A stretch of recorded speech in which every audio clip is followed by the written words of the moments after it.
አንድ በራሪ ኮከብ ምድርን መጥቶ ከዓለም ሕዝብ 75 በመቶ በላይ ካጠፋ 5 ዓመታት አልፈዋል። የኮከቡ ስባሪዎች አሁንም በከባቢ አየር ውስጥ ይገኛሉ። አየሩም ተበክሏል። ቀሪ ጨረር አሁንም ያለ ሲሆን የምድር መንቀጥቀጥና የኤሌክትሮማግኔቲክ አውሎ ንፋሶች የተለመዱ ክስተቶች ሆነዋል። የሰው ልጆች በከርሰ ምድር መሸሸጊያ ውስጥ ከመኖር ውጪ ሌላ ምርጫ የላቸውም። ጆን ከቤተሰቡ ጋር በግሪንላንድ በሚገኝ መሸሸጊያ ውስጥ ሲኖር እሱ እንደ መሐንዲስና በተጨማሪም ቦታውን በመቃኘትም ያገለግላል።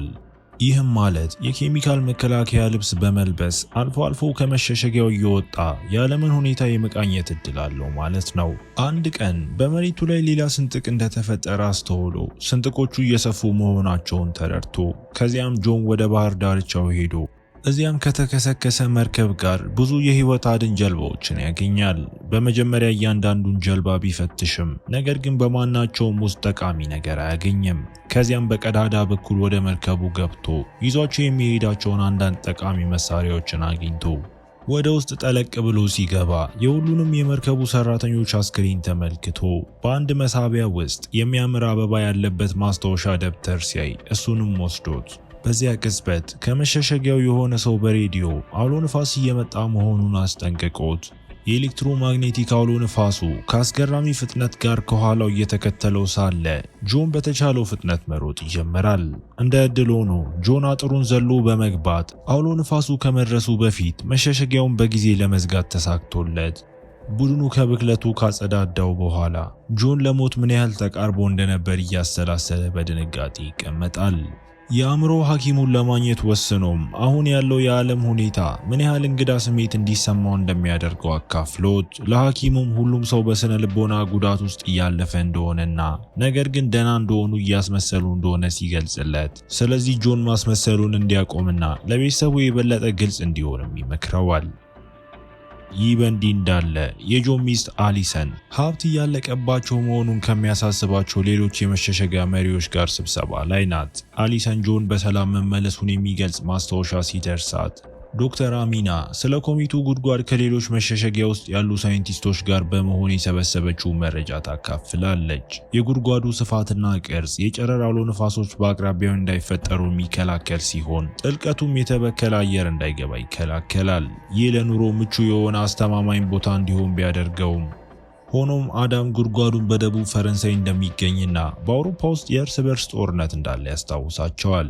ድንገት የምድር መንቀጥቀጥ መሸሸጊያውን በሙሉ አናውጦት፣ ነገር ግን ሁሉም ሰው እስኪያበቃ ድረስ ዝም ብሎ ይጠብቅና ህይወቱን ቀጥሎ በስብሰባው ላይ አንዱ ሰው ከቅርብ ጊዜ ወዲህ የምድር መንቀጥቀጥ በብዛት እየተከሰተ መሆኑን ገልጾ አሚና የምድር ንጣፎች እንደገና እየተንቀጠቀጡ መሆናቸውንና በአካባቢው ላይ ተጨማሪ እንቅስቃሴ እያደረጉ እንደሆነ ገልጻ ነገር ግን አንድ ወታደር መሸሸጊያው ኮሜቱን ከተረፈ ይህንንም ሊተርፍ ይችላል ይላል። ከዚያም አሊሰን ከውጪ የጭንቀት ጥሪ እንደደረሳቸው ለሁሉም ታስታውሳለች። አዳም ተጨማሪ ስደተኞችን ለማስገባት የሚያስችል ሀብት እንደሌላቸው፣ የበሽታ ስጋትም እንዳለ፣ ስለዚህ ጉዳዩን መተው እንደሚፈልግ ቢመልስም ሆኖም አሊሰን እያንዳንዱ ውሳኔ በድምፅ መወሰን እንዳለበት ታስታውሳለች። እጆች ተነስተው አብዛኛው ቡድን በአሊሰን ወገን ስለሆነ በሚቀጥለው ቀንም የበረዶ ላይ መኪና ለመላክም ይስማማሉ። ቆየት ብሎ ጆን በመሸሸጊያው ውስጥ ቧንቧዎችን በመጠገን ተጠምዶ ሳለ ልጇ ናታንም በውጪ አሊሰን አግኝታው እሷን በቁጣ ትገስጸውና ጆን በየምሽቱ በቅኝቱ ምክንያት ምን ያህል ክፉኛ እንደሚያስልም ታስታውሰዋለች። በራስ ሰዓት ጆን በመርከቡ ላይ ያገኘውን አበባ ለአሊሰን ሰጥቷት ከዚያም ናታን ወደ ውጪ መውጣቱን እንዲናዘዝ ስታደርገው ጆንም በመቆጣት ናታን ከምግብ ጠረጴዛው ተነስቶ እስኪሄድ ድረስም ገስጾት ጥንዶቹ ከዚያ ለመደነስ ወስነው አሊሰን ጆን እንደገና ሲያስል ስትሰማም እያሳሰባት በክፍሉ ውስጥ ናታን የእጅ ባትሪና ብርድ ልብስ ላይ የፈጠራቸውን ቀዳዳዎች በመጠቀም በጣሪያው ላይ ከዋክብት እንዲታዩ አድርጎ ወደ ውጪ ወጥቶ ሰማዩን እያየ እንደሆነም ያስመስላል። በማግስቱ ጆን በመሸሸጊያው ግድግዳዎች ላይ አንዳንድ ስንጥቆችን አግኝቶ ይህ በእንዲህ እንዳለ የበረዶ ላይ መኪናው ወጥቶ ጥቂት የተረፉ ሰዎችን ታድጎ በመመለስ ላይ ሳሉ ቡድኑ በበረዶ ላይ መኪናው ውስጥ ለሁሉም የሚሆን በቂ ቦታ ስለሌላቸው ሰዎችን ጥለው መምጣት ስለነበረባቸው ለሁለተኛ ጉዞ ፍቃድ ለመጠየቅም ወደ መሸሸጊያው ይደውላሉ። አዳም በቂ ቦታ ወይም ሀብት እንደሌላቸው ለሁሉም በማስታወስ ወዲያውኑ አይሆንም ብሎ በዚያ ቅጽበት ሌላ የምድር መንቀጥቀጥም አካባቢውን መጥቶት ከበረዶ መኪናው ጋር የነበራቸው ግንኙነት ይቋረጣል። መሸሸጊያው ከተለመደው በላይ ሲናወጥ፣ ይህም ሰዎቹንና የቤተሰብ ዕቃዎች እንዲወድቁም ያደርጋል። ድንገት በተለያዩ ክፍሎች ውስጥ ጣሪያው መፈራረስ ጀመረ። ይህም በርካታ ሰዎችን እያጠመደ እንዲሁም እያቆሰለ፣ አንዳንድ ፍርስራሽም ጆንን ጭንቅላቱ ላይ መጥቶ አቧራው ሳሉን አባብሶበትም፣ ነገር ግን አንድ ጓደኛው ከመኖሪያ ክፍሉ እንዲወጣ ሊረዳው ይመጣል። መሸሸጊያው እንደገና ሲናወጥ የማስጠንቀቂያ ደውሉ ጮሆ፣ በአቅራቢያውም አንድ ፍንዳታ ተሰማ። ጆን በፍርስራሽ የተመታችውን አሊሰንን ለማዳን ወደ ቢሮ ሮጦ እንድትቆም ረድቷት አብረው ልጃቸውን ፍለጋም ይሄዳሉ። ልጃቸው በክፍሉ ውስጥ ጭንብል አድርጎ አግኝተውት፣ ነገር ግን አሁንም ለመተንፈስ እየተቸገረ ነበር። ጆን መውጣት እንዲችሉ ተጨማሪ ጭንብሎችን ፍለጋ ሲሄድ ቤተሰቡን በተቻላቸው መጠን ዕቃቸውን እንዲያሽጉ ይነግራቸዋል። ሰዎች በመሸሸጊያ ውስጥ በድንጋጤ ሮጠው፣ ነገር ግን ጆን አሁንም ቁም ሳጥኖቹ ጋር መድረስ ተሳክቶለት አንዳንድ ጭንብሎችን ይዞ ይመለሳል። ናታን ወዲያውኑ የተሻለ ስሜት ይሰማው ስለጀመረ፣ ስለዚህ ቤተሰቡ መውጣትም ይጀምራሉ። መንቀጥቀጡ ስለሚቀጥል ግድግዳዎቹን መፈራረስም ጀምረው ነበር። በከፊል ብቻ በተከፈተው መውጫ ላይ ተስፋ የቆረጠ ሕዝብም ተሰብስቧል። በዚህ በር መውጣት ስለማይችሉ፣ ስለዚህ ጆን ቤተሰቡን ወደ ምስራቅ ዋሻ መርቷቸው በሚያሳዝን ሁኔታ ዋሻው መፈራረሱን ይረዳሉ። ነገር ግን ይህ ብቸኛው ምርጫ ስለሆነ ጆን ቤተሰቡ በፍርስራሹ ስር እንዲሳቡ አድርጎ መንቀጥቀጡ ፍርስራሹ በእነሱ ላይ እንዲወድቅ ሊያደርግ ጥቂት ቢቀረውም በፍጥነት ተንቀሳቅሰው ሌላኛውን በር ለማግኘትም ዋሻውን ማቋረጥም ተሳካላቸው። ጆን ለመክፈት አንድ ቁልፍ ተጭኖ ኃይለኛው ሞተር ክፍሉ በበለጠ በፍጥነት እንዲፈራርስ ሲያደርገው ቤተሰቡ በፍጥነት ሮጦ በሰላም ወደ ውጭ ይወጣሉ። ሰዎቹ በየቦታው እየሮጡ ሳለ ፍልውሃዎች ውሃ መርጨት ጀምረው ጥንዶቹ ናታን ጠፍቶባቸው የወደቀችውን አሚናን ሲረዳ ለማግኘት ወደ ኋላ ተመልሰው ቤተሰቡ እሷን ይዘው ሰዎቹ ለማምለጥ ወደሚሞክሩባቸው ጀልባዎች ወደ ባህር ዳርቻው ይሮጣሉ። በጣም ብዙ ሰዎች ስለተከመሩ አንደኛው ጀልባ ወደ ጎኑ ተገልብጦ ይህም ህዝቡ ወደ ውሃ ውስጥ እንዲወድቅም ያደርጋል። አንዳንድ ተስፋ የቆረጡ ሰዎች የአዳምን ጭንብል ለመንጠቅም እድሉን ሲጠቀሙ፣ ስለዚህ አሊሰንና ጆን እሱን ለመርዳት ሄደው አንድ ሰው በጆን ላይ ዘሎ ጭንብሉን ለመንጠቅ ተሳክቶለት፣ ከዚያ እሱና አሊሰን አዳምን ወደ ዳርቻውም ይጎትቱታል። አንድ ጀልባ ብቻ ነበር የቀረው። ስለዚህ ጆን ቤተሰቡንና ጥቂት የተረፉ ሰዎችን በፍጥነት እንዲሳፈሩ ይመሯቸዋል። አሊሰን የተቻላትን ያህል ብዙ ሰዎችን ይዛ መሄድ ብትፈልግም፣ ነገር ግን አብራሪው ከልክ ያለፈ ክብደት ጀልባዋን እንደሚያሰጥማትም ይገልጻል። ስለዚህ በሰዎች ፊት በሩን ከመዝጋት ውጪ ሌላ ምርጫ የላቸውም። ውጪ ያሉት ሰዎች ጀልባዋ እስክትነሳ ድረስ ተጣብቀውም ቆይተው፣ በዚያ ቅጽበት አንድ ትልቅ ማዕበል ታይቶ የባህር ዳርቻውን መጥቶም ይህም ማምለጥ ያልቻሉትን ሰዎች በሙሉ ይገላል። የጆን ጀልባን በማዕበሉ ተናውጦ፣ ነገር ግን እንደ ዕድል ሆኖ አብራሪው ጥሮ አልፎ በሰላም መጓዛቸውንም ይቀጥላሉ። ከጥቂት ጊዜ በኋላ ጆን የአየሩ ጥራት እዚህ ጥሩ መሆኑን ለማረጋገጥ መሳሪያ ሲጠቀም፣ ስለዚህ ጭንብላቸውንም ማውለቅ ይችላሉ። ከዚያም ቡድኑ የት መሄድ እንዳለባቸው እየተወያዩ አይስላንድ ስለጠፋች ቅርብ መድረሻቸው እንግሊዝ እንደሆነችም ተስማምተው ከጥቂት ሰዓታት በኋላ ጀልባዋ መስራት ስታቆም ጆን ሞተሩን ይመለከትና ጉዟቸውን እንዲቀጥሉ ሊጠግነው ተሳክቶለት ምሽት ሲሆን ናታን በመጨረሻ ከዋክብቱን በማየቱ ይደሰታል። ከጥቂት ቀናት በኋላ ጀልባዋ ነዳጅ ስለጨረሰች እንደገና ቆማ ቡድኑ ምግቡን ከመመጠንና ባህሩ ወደሚወስዳቸው ቦታ ከመሄድ ውጪ ሌላ አማራጭ የላቸውም። ከረጅም ጥበቃ በኋላ ጀልባዋ በመጨረሻ የብስም ትረግጣለች። ቡድኑ ወደ ውጪ ተመልክቶ ሊቨርፑል ውስጥ መሆናቸውን ሲያውቁም ተገርመው ጆን አየሩ ንጹህ መሆኑን ለማረጋገጥ መሳሪያውን ተጠቅሞ መጠለያ መፈለግ እንዳለባቸው ይናገራል። ነገር ግን ወደ ታች ሲመለከቱ የአካባቢው ክፍል በጎርፍ መጥለቅለቁንም ያስተውላሉ። ጆን መቅዘፊያ ይዞ ጀልባዋ ደረቅ መንገድ እስክትመታ ድረስም መቅዘፍም ጀምሮ ቡድኑ ከጀልባው ወርዶ ከተማዋ የተተወች መሆኗንም ያስተውላሉ። በመንገድ ላይ ጥቂት ሰዎችን አይተው፣ ስለዚህ የአካባቢው ሰዎች ለመኖር የሚታገሉበት መጠነኛ ሰፈራ እስኪያገኙ ድረስም ተከትለዋቸው ጆን ብዙዎች የታመሙ እንደሚመስሉ አስተውሎ ስለነበር ስለዚህ እዚህ ውጪ ላይ ለረጅም ጊዜ አይኖሩም ማለት ነው። የጆን ቡድን ጩኸት ሰምተው የታጠቁ ወታደሮች በሚጠብቁት መሸሸጊያ ውጪ የሚቃወሙ ሰዎችን እስኪያገኙ ድረስ ተጉዘው አዳም ወደ በሩ ሮጦ ህዝቦቹ ከግሪንላንድ ጣቢያ የመጡ የመንግስት ባለስልጣናት መሆናቸውን አብራርቶ ስለዚህ የአደጋ ጊዜ ጥገኝነትን ይጠይቃል። ወታደሮቹ መታወቂያቸውን ሲጠይቁ ነገር ግን አሊሰን ብቻ ነበረች የያዘችው። ስለዚህ እሷ ወደ ውስጥ እንድገባ ሲፈቀድላት አዳም ከወታደሮቹ ጋር መጨቃጨቅ ሲጀምር ህዝቡ የበለጠን በዚህ ሲረብሽ አንድ ወታደርም ሳይታሰብ አዳምንም ገደለው። አንድ ሌላ የተረፈ ሰው ለመግባት ሲሞክር እሱም ተገድሎ የማስጠንቀቂያ ደወል መጮህ ሲጀምር ወታደሮቹ በሩንም ይዘጉባቸዋል። በዚያ ቅጽበት በሰማይ ላይ አውሎ ንፋስ ሲታይ ህዝቡ በድንጋጤ እየሸሸ አሚናና የጆን ቤተሰብ አንድ ቫን መኪና ለማቆም ሮጠው ኦቢ የተባለውን ሰውም ወደ ለንደን እንዲወስዳቸው ይጠይቃሉ። ኦቢ ክፍያ ጠይቆ ሲስማሙ ስለዚህ በቫን ውስጥ እንዲገቡን ፈቅዶላቸው የጆንን ሰዓት ከወሰደ በኋላ መኪናው ከከተማው በፍጥነት ወጥቶ አውሎ ንፋሱንም በጊዜ ማምለጥ ይችላል። አሊሰን ናታንን ለማረጋጋት ስታቅፈው ደግሞ ለአዳም እያዘነች ኦቢ ሰዎች ተስፋ እንደቆረጡና ለምግብ ሲሉ ሌላ ሰውን እንደሚገሉም ገልጾላቸው ከጥቂት ሰዓታት በኋላ ቫኑ ለእረፍት በጫካው መካከል ቆሞ ኦቢ ሲጋራ እያጨሰ ከ12 ዓመታት በፊት ከናይጄሪያ ወደ እንግሊዝ እንደመጣና በዛ ውሳኔውም እንደማይቆጭ ይናገራል። ጆን ስለ ፈረንሳይ ሁኔታ የሚያውቀው ነገር ካለ ሲጠይቀው ነገር ግን ኦቢ አካባቢው በጣም አደገኛ እንደሆነና ስለ ጉድጓዱ የሚወራው ወሬ ውሸት እንደሆነ እንደሚያስብ ሲናገር ድንገት ድምጽ ሰምተው ብዙ የኮሜት ስባሪዎች ከሰማይ እየወደቁ መሆናቸውን ይረዳሉ። ስባሪዎቹ በእነሱ ላይ ከመብረራቸውና የእጽዋቱን ጫፍ ከመደምሰሳቸው በፊት ሁሉም ሰው ዛፍ ለመያዝም ይሮጣል። የሚፈጠረው ንፋስም በጣም ኃይለኛ ነው። ነገር ግን ቡድኑ እንዳይበሩ አጥብቀው መያዝም ይሳካላቸዋል። ኦቢን ቫኑ ያለው ብቸኛው ነገር እንደሆነ ተናግሮ ሊያደነው ሮጦ ሆኖም ስባሪዎቹ መሬት ላይ መውደቅ ጀምረው አንደኛው ኦቢን ገሎት እንዲሁም ቫኑንም ያጠፋዋል። የስባሪዎቹ ዝናብ ካለቀ በኋላ አሚናና ቤተሰቡ በቫኑ ውስጥ የሚያገኟቸውን ጠቃሚ ዕቃዎችና ቦርሳዎችን ሰብስበው ጉዟቸውንም በእግር ይቀጥላሉ። በመጨረሻም ለንደን ደርሰው የአንድ ትልቅ ህንጻ በርም እያንኳኩ አንድ ቀዳዳ ተከፍቶ ማኬንዚ የተባለች ሴት መሳሪያ ይዛ ጠቁማባቸው ነገር ግን የድሮ ጓደኞቿ መሆናቸውን ስታይ ወዲያውኑ ጥይቷንም አውርዳ ታስገባቸዋለች።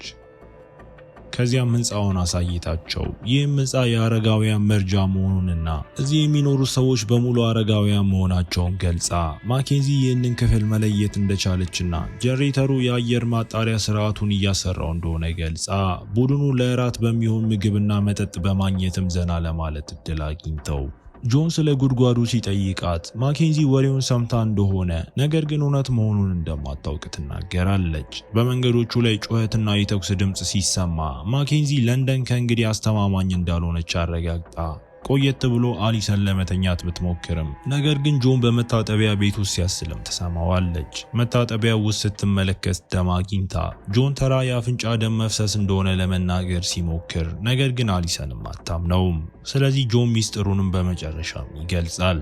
በመሸሸጊያ ውስጥ የነበረ ሐኪም ደም መፍሰስ ማለት ለመኖር ከ6 እስከ 8 ሳምንታት ብቻ እንደቀረው የሚያሳይ ምልክት እንደሆነም ነግሮታል። አሊሰን በዚህ ዜና ደንግጣ የጆንን የመጨረሻ ቀናት በሰላም እንደ ቤተሰብ ለማሳለፍ በአረጋውያን መርጃ ውስጥ ለመቆየት ብትፈልግም ሆኖም ጆን እዚህ ለመሞት ፈቃደኛ አይደለም እና በምትኩ በሰላም መሞት እንዲችል ለቤተሰቡ አዲስ ቤት ማግኘትም ይፈልጋል። በሚቀጥለው ቀን ማኬንዚ ከአረጋውያን መርጃው ካሉት የተተወ መኪናዎች አንዱንና ራሳቸውን እንዲከላከሉ መሳሪያ ሰጣቸው። ማኬንዚ ለመጨረሻ ጊዜ ካቀፈቻቸው በኋላ አሚናና ቤተሰቡ ሄደው ከጥቂት ሰዓታት በኋላ በገጠራማ አካባቢ ያለፉ ሳለ ጆናታን እንደተከፋ አስተውሎ የጉዞ ጨዋታዎችን እንዲጫወቱ ሐሳብ ያቀርባል። ድንገት ጥይት የመኪናውን መስኮት ሰብሮ አሚናን መቷት። እሷም ወዲያውኑ ሞታ በቁጥቋጦ ውስጥ ያሉ አንዳንድ ሰዎች መኪናውን መስረቅ ስለሚፈልጉ ሞተሩን እንዳይመቱ ጥንቃቄ እያደረጉ ይተኩሱባቸዋል። ጆን ወዲያውኑ ከመኪናው ጀርባ በመሆን መተኮስ ጀምሮ ዘራፊዎቹ ሲጠጉ አንድ በአንድም እየገደላቸው አንድ ሰው ብቻ ሲቀር ጆን ጥይት አልቆበት ነገር ግን እንደ እድል ሆኖ አሊሰን ሁለተኛ መሳሪያ ስላላት የመጨረሻውን ሰው ሳይጎዳቸው በፊትም ትመታዋለች። እርስ በርስ ከተጽናኑ በኋላ ቤተሰቡ ጉድጓድ ቆፍረው አሚናንም ይቀብራሉ። ጆን እንደ መጨረሻ ስንብት ጸሎት አድርጎ ናታንም ሰውየው ከሞተ በኋላ መልካም መመኘት ለምን እንደሚያስፈልግ ጸሎቱም እንግዳ እንደሆነም ያስባል። ከጥቂት ሰዓታት በኋላ ቤተሰቡ ወደ አንድ ትልቅ በረሃማ ቦታ ደርሰው ይህም የእንግሊዝ ቻናል ቅሪት እንደሆነ ተረድተው ቢያንስ ማለት ጀልባ አያስፈልጋቸውም ማለት ነው። ጉዞ ሲቀጥል በመሬት ላይ ብዙ መርከቦችን፣ ኮንቴነሮችን፣ አንድ ሙሉ የስፔን ጋሊዮን መርከብን ጭምርም ያያሉ። ከጥቂት ማይሎች በኋላ መንገዱ በማይንቀሳቀሱ መኪኖችና ሰዎች ተዘግቶም ያገኙታል። በእንግሊዝና በፈረንሳይ መካከል በጣም አደገኛ በሆነ የገመድ ድልድይ ላይ በእግር ብቻ ሊሻገሩት የሚችሉት ትልቅ ገደል እንዳለ ይታወቃል። ናታን ደንግጧልና መሻገር እንደማይችል ሲናገር፣ ስለዚህ ጆን እንደ ሞራል ለመሆን ቀድሞ ሄዶ ቤተሰቡ በገመዱ ላይ በጣም በቀስታና በጥንቃቄ መጓዝ ይጀምራሉ። ጆን ሲያስል ሊንሸራተት ጥቂት ቀርቶት ነበር፣ ነገር ግን ወዲያውኑ ተስተካክሎ ድንገት በጣም ኃይለኛ ንፋስ መንፈስ ጀምሮ ድልድዩን እየገፋው ስለዚህ እንዳይወርቁ ሁሉም ሰው በበለጠ ኃይል መያዝ አለበት። እንደ ዕድል ሆኖ ንፋሱ በፍጥነት ቆሞ ቤተሰቡ በገደሉ መሃል ወደሚገኝ የድንጋይ አምድ እስኪደርሱ ድረስ ጉዟቸውንም ይቀጥላሉ። ሁለት መሰላሎች የድንጋይ አምዱን ከገደሉ ሌላኛው ወገን ጋርም ያገናኙታል። ቤተሰቡ ለጥቂት ጊዜ ለማረፍ ሲቆሙ የምድር መንቀጥቀጥ አካባቢውን አናውጦት፣ ነገር ግን እንደ ዕድል ሆኖ ማንም አይወድቅም። ሶስቱ በመሰላሉ ላይ ወጥተው መሳብ ጀምረው፣ ሆኖም የምድር መንቀጥቀጡ እንደገና ሲመታ ቆመው አጥብቀው መያዝም ነበረባቸው። ከገደሉ ግድግዳዎች ድንጋዮች ሲወድቁ ብዙም ሳይቆይ የገመድ ድልድዩ ተበጥሶ ይህም የተለያዩ ሰዎችን ወደ ሞት ይልካቸዋል። በሌላኛው መሰላል ላይ አንድ ሰው ድልድዩ ከእንግዲህ እንደሌለ አይቶ ወደ ኋላ ተመልሶ በሂደቱም ሌላውን ሰው ወደ ገደሉ ገፍቶት አሁን ያ መሰላል መንሸራተት የጀመረ ሲሆን፣ ስለዚህ ሰውየው ዘሎ ናታን ላይ ያርፋል። የድንጋይ አምዱም ሲፈራርስ ሁለተኛው መሰላልና ጥቂት ሰዎችም ወድቀው ተስፋ የቆረጠው ሰው መያዝ አቅቶት እሱም ተንሸራቶ ሞቶ፣ ነገር ግን ናታን የመሰላሉን ጠርዝ ይዞ ወላጆቹ ተመልሶ እንዲወጣ ረድተውት የተቀረው የድንጋይ አምድም እየፈራረሰ ነበር። ስለዚህ ቤተሰቡ ፈጥነው በመጨረሻ በሰላም ፈረንሳይ ይደርሳሉ። አሁን ጉዞ በእግር ቀጥሎ፣ ሆኖም የፈለጉትን ያህል ቢራመዱም የበረሃማ ቦታ ብቻ ነበር የሚያዩት። ድንገት የተኩስ ድምፅ ሰምተው ዴኒስ የተባለው ሰው መሳሪያውን ደቅኖባቸው ዘራፊዎች እንዳልሆኑ ሲረዳ ዝቅ አድርጎት ወደ ቤቱ ሊወስዳቸው ማሳብ ያቀርባል። ከጥቂት ደቂቃዎች በኋላ ቡድኑ ሰሜን ፈረንሳይ ደርሶ ዴኒስ በአሁኑ ጊዜ በአንድ የድሮ ፋብሪካ ውስጥ እየኖረ ሲሆን እሱም በፀሐይ ኃይል የሚሰራ መኪና ሞተር ኃይልም ያገኛል። ልጁን ካሚልንና ሚስቱን አስተዋውቃቸው። ሚስቱ በጨረሩ በነርቭ ስርዓቷ ላይ ጉዳት ስለደረሰባት ዲዳ ናትና ተሽከርካሪ ወንበርም ትጠቀማለች። በእራት ጊዜ ዴኒስ የጆን ቤተሰብ ወደ ጉድጓዱ ለመድረስ እየሞከሩ እንደሆነ ተረድቶ አካባቢው እጅግ አደገኛ እንደሆነ ያስጠነቅቃቸዋል። ሁለት ከተሞች ብቻ ናቸው የቆሙት እና የፈረንሳይ ጦርን ጨምሮ ሰዎች ጉድጓዱን ለመቆጣጠር እየተዋጉ ነው። ካሚል ናታንን ወደ ክፍሏ ወስዳው ዴኒስ ከሌሎች ህንፃዎች የሰበሰባቸውን አሪፍ ዕቃዎችንም ታሳየዋለች። ናታንም በምላሹ የከዋክብት ወረቀቱንም ማሳይቷት በማግስቱ ጠዋት ዴኒስ ለጆን ካርታ ሰጥቶ አደገኛነቱ የሚቀንሰውን መንገድም ማሳይቶት እንዲሁም በሰራዊት ውስጥ ያለውን የጓደኛውን ስም ነግሮት እንደሚያውቁት ለማረጋገጥ እንዲችሉ አሮጌ ፎቶ ሰጥቶትም ይህም እንደሚረዳቸው ተስፋ ያደርጋል። ድንገት ዴኒስ ካሚልን ይዟት እንዲሄዱ ጆንን ሲጠይቅ ማልቀስ ጀምሮ እሱ ራሱ ወደ ጉድጓዱ ሊወስዳት ቢመኝም ሚስቱን መንከባከብ ግን አለበት። ጆን ሲያቅማማ፣ ነገር ግን አሊሰን ተስማምታ ከዚያ በኋላ ካሚል ለወላጆቿ በለቅሶ ስንብት አድርጋ ከጆን ቤተሰብና ከዴኒስ መኪና ጋርም ትሄዳለች። ከጥቂት ሰዓታት መንዳት በኋላ አሊሰን ወጣቶቹ በመጥፎ ስሜት ውስጥ መሆናቸውን አስተውላ እረፍት እንዲወስዱ ለማቆም ወስና ጆን የትኛውን ትመርጣለህ የሚል ጨዋታ ይጀምርና ይህም የሁሉም ሰው ስሜትም ያሻሽላል። ድንገት በመንገዱ ላይ አንድ ተሽከርካሪ ታይቶ ብዙ ወታደሮችም ከበዋቸው። ካሚል የአባቷን ወታደር ጓደኛ ስም ጠቅሳ ወታደሮቹ አካባቢውን እንዲያቋርጡ እንዲረዷቸው አሳመናቸው። በምሽት ቡድኑ ሰራዊቱ ከአማጽያን ጋር ወደሚዋጋበት የጦር ቀጠና ደርሶ አንድ ወታደር ሳይታዩ በጫካ ውስጥ እንዲሾልኩ ከኋላ ሆኖም እየመራቸው በአቅራቢያቸው የሆነ ነገር ሲፈነዳ መንቀሳቀስ ማቆምም ነበረባቸው። ነገር ግን ጉዟቸውን ቀጥለው የበለጠ አደገኛ ቦታ ለመድረስ የሽቦ አጥር አቋርጠው አሁን በዙሪያቸው ካሉት ጥይቶችና ፍንዳታዎች ለማምለጥ በተቻለ ፍጥነት መሮጥ አለባቸው። ወታደሮቹ በየቦታው እየሞቱ ነውና ቤተሰቡ አንድ ሰው በእሳት ሲቃጠል እንኳን ይመለከታሉ። መሪያቸው ሲቪሎች እንዳሉት ለማሳወቅ ወደ መሸሸጊያው ሲደውል የቡድኑ አጋሮች እነሱ ጥበቃ እያደረጉ እሱ መንቀሳቀሱን እንዲቀጥልም ነግረውት ቡድኑ መጓዙን ቀጥሎ በመጨረሻም ጆን እያሳለ ሊወድቅ ጥቂት ቀርቶት ወደ አንድ ቦይም ይደርሳሉ። በቦዩ ውስጥ ሲራመዱ ቤተሰቡ ብዙ አስክሬኖችን መራቅና ተጨማሪ ወታደሮች ሲገደሉ ለማየት ተገደው በመጨረሻም አንድ መሰላል ላይ ደርሰው መሪያቸው ወደ ጫካው አስገብቷቸው ካምፕ እስኪያገኙ ድረስ ወደፊት ብቻ እንዲራመዱም ይነግራቸዋል። ጠዋት ላይ ቡድኑ በመጨረሻም የወታደራዊ ሰፈራውን ያገኛል። ካሚል ቀደም ሲል ያልነበሩ አንዳንድ ተራራዎችን አስተውላ ጆን ወደ ጉድጓዱ መቃረብ እንዳለባቸውም ደምድሞ ወታደሩን ስለ ዴኒስ ጓደኛ ሲጠይቁ እሱ እንደሞተም ተረድተው ሌሎች ወታደሮች ሊረዷቸውም አይፈልጉም። ስለዚህ ጆን እየሞተ እንደሆነና ቤተሰቡን መጠበቅ ብቻ እንደሚፈልግ ሲነግራቸው አንድ ሰው አዝኖላቸው በባሳቸው ላይ ቦታ ሰጥቷቸው የጆን ቤተሰብና ጥቂት ሌሎች የተረፉ ሰዎች ወደ ጉድጓድ በሚወስደው ባስ ውስጥ ይሄዳሉ። ሆኖም በመንገዱ ላይ የሆነ ነገር ሲፈነዳ ጉዞም ተቋርጦ በድንገት ባሱ በአማጽያን ተከቦ ስለዚህ አንድ ወታደር ለመዋጋት ወጥቶም ነገር ግን ወዲያው ነው ይተኮስበታል። ከዚያም አንድ አማጺ ሹፌሩንም ገድሎት ሁሉንም ስደተኞች ከባሱ እንዲወርዱ አስገድዷቸው ጆን ቤተሰቡን አስወጥቶ ነገር ግን በአማጺው ላይ ዘሎ ውጊያ ለመጀመር ወደ ኋላም ቆይቶ ሌላ የታጠቀ ሰው አጋሩን ለመርዳት ቢፈልግም ነገር ግን አንድ ሰው በድንጋይ ጭንቅላቱን መጥቶት አለው። በባሱ ውስጥ ሁለት የተኩስ ድምጾች ተሰምተው ጆን መሳሪያ ይዞ በድል ቢወጣም ነገር ግን መመታቱንም ይገልጻል።